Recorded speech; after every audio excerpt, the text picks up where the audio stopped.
This news update is brought to you by... So, I'm meeting Rico later. Gotta check in with the girls, but first, let me check my usage on the MyLime app. Now, what should I wear? Hashtag sexy. He's here.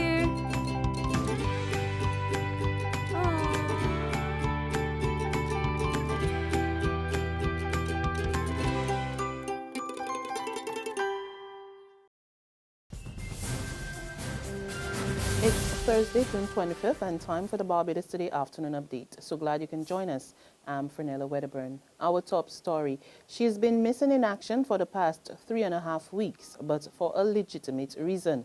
Barbados Workers Union boss Tony Moore has been in Geneva attending a series of International Labour Organization meetings. However, she is back and talking up a storm. Moore met with the media today to discuss a number of pressing matters on the labour front, among them the industrial impasse between the National Union of Public Workers and the Barbados Investment Development Corporation. As the NUPW meets today with workers at statutory corporations, the BWU says it is willing to back its fellow trade union in pressing the case for the BIDC workers. The Barbados Workers Union is in full support of the National Union of Public Workers in the matter of the BIDC. This issue has been raised earlier by the Barbados Workers Union. That is the issue where workers who, by virtue of their contract, as imposed by a circular that was communicated to them extending the age of retirement consistent or in line with the national insurance age, provides for them to work up to that age.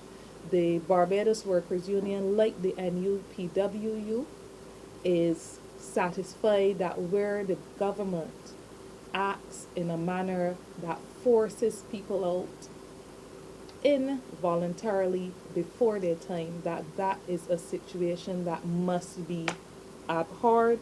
Meantime, scores of workers heeded the call by the NUPW and turned up at union headquarters for talks on the BIDC impasse. The union summoned the workers on the grounds that the forced retirement of 10 workers had great implications for all employees. Emmanuel Joseph is at the meeting and tells us more. Hundreds of workers from the island statutory boards have packed the auditorium of the National Union of Public Workers here on Dalkeith Road. The meeting, which is being addressed by the leadership of the NUPW, was called to discuss the future of employees hired by statutory boards and to strategize on any necessary industrial action in light of the recent termination of 13 staff members of the Barbados Investment and Development Corporation who are over the age of 60.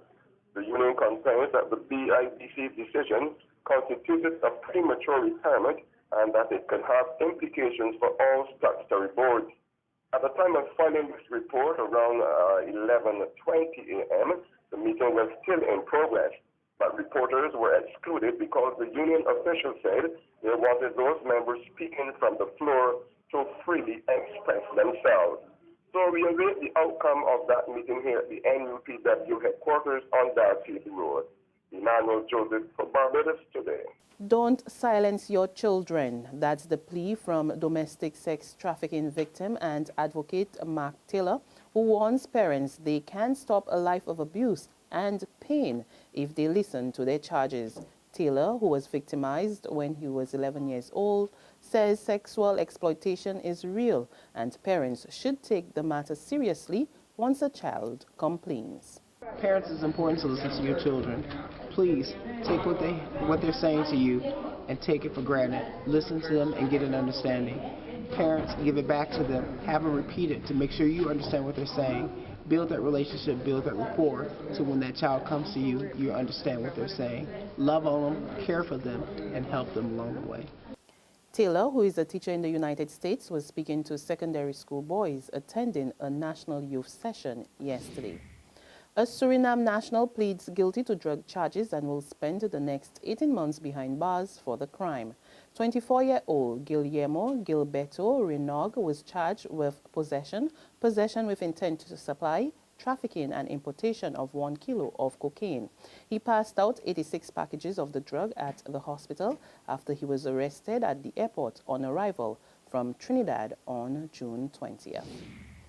In sports, top Barbadian surfer Chelsea Royette is off to compete in 2 international surf contests. Hot off a successful World Surfing League Premier qualifying series, Royette, who placed 25th out of 96 of the best female surfers, is ready for the competition at the National Scholastic Surfing Association National Championships at Huntington Beach in California. From there, she will head to the World Surfing League's Super Girls Pro to be held at Oceanside. There's regional and international news after this short break. Be spontaneous and creative. Enter the BT Crossover Superstar Competition. Pen your lyrics, create your video for your chance to be the first online monarch with over $15,000 in cash and other prizes. For full details, log on to facebook.com/BarbadosToday.bb. Secure your future, be financially strong. Since 1983, we have been there for you. A smart range of products, great tax benefits. We're the solution to your hopes and your dreams. The Barbados Workers Union Cooperative Credit Union. The Barbados Workers Union Cooperative Credit Union. Humble beginnings to smart loans, smart savings. Save smart and borrow smarter, that's the move for me. Stability, prosperity, we're the solution to your hopes and your dreams. The Barbados Workers Union Cooperative Credit Union. The Barbados Workers Union Cooperative Credit Union. No the girl love me and ragamuffin and dangerous son. Anytime. This is Raspilly and me well versatile. Anytime me drop, you know me drop it in a style. Whether raga soca or whether broke wine, the girls can come to me because they know me have the style. Whoopax, you don't know Raspilly the place. Yeah, people, long time now you want to be a superstar, and right now you got the chance. Because Barbados, they got their superstar crossover competition. All you gotta do is write your lyrics, set up your video, send it in to them, and you got a chance to win up to $15,000 in prizes. You know that easy. Whoopax! Yes, like up on Facebook, Barbados Today/Facebook. You go check it out. People got the thing they're rolling for you. So do your thing. You don't know. Whoopax! Yes, I. To news from the region, the 18-month-old baby in Guyana who was shot several times in the body is recovering at hospital. According to Royston Drakes of Capital News, doctors were able to remove all the bullets during surgery. Doctors were able to remove all the bullets from the body of the 18-month-old infant, Travis Rudder. The infant was shot 5 times when gunmen riddled his father with bullets at their Nandi Park, East Bangdamar home. His mother was also injured during the shooting. She was shot several times to her legs. This newscast understands that the woman had surgery this morning and she's recovering. The boy's grandmother, Viola Marshall, told Capital News that the baby is showing signs of improvement. She said she's grateful for all the prayers and the work of the doctors and nurses.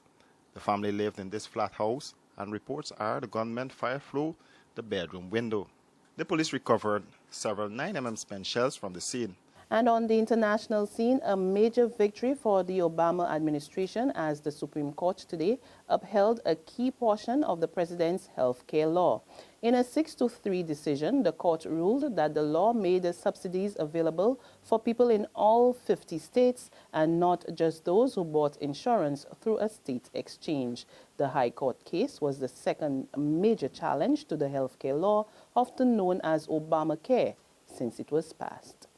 And on that note, we come to the end of our afternoon updates, but you can join us again this evening. Until then, remember to log on to www.barbadostoday.bb, subscribe to our e-paper, our email updates, and like us on Facebook. You can also catch us on Izumi Media in bus terminals or screenplay at supermarkets and gas stations near you. We're also on Channel 101 on 9 TV and Mix 96.9 FM. There you can get all the latest news and sports. I'm Fernella Wedderburn. Good afternoon.